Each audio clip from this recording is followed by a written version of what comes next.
ঢাকঢোল আর শাঁখের উলুধ্বনিতে মুখরিত 2025 সালের এবারের শারদীয় দুর্গোৎসব।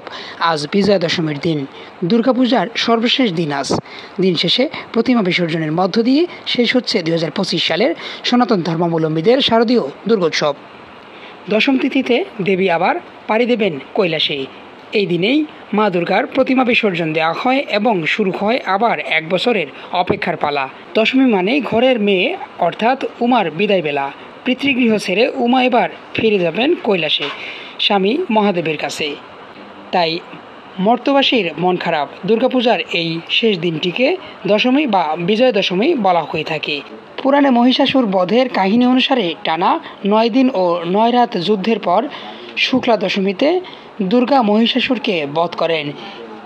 এই বিজয় লাভকেই বলা হয় বিজয়া দশমী। শুক্লা দশমীতেই তিনি রাবণকে বধ করেন।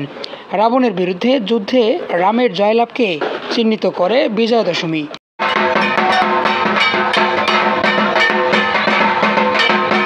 সনাতন ধর্মাবলম্বীদের সবচেয়ে বৃহৎ ধর্মীয় উৎসব দুর্গাপূজায় এবারে ছিল ভিন্ন ধর্মী আয়োজন। সব আয়োজন বিসর্জন দিয়ে এবার দেবী মাকে বিসর্জন দেবার পালা। সবশেষে প্রতিমা বিসর্জনের মধ্য দিয়ে শেষ হচ্ছে আজকের শারদীয় দুর্গোৎসব।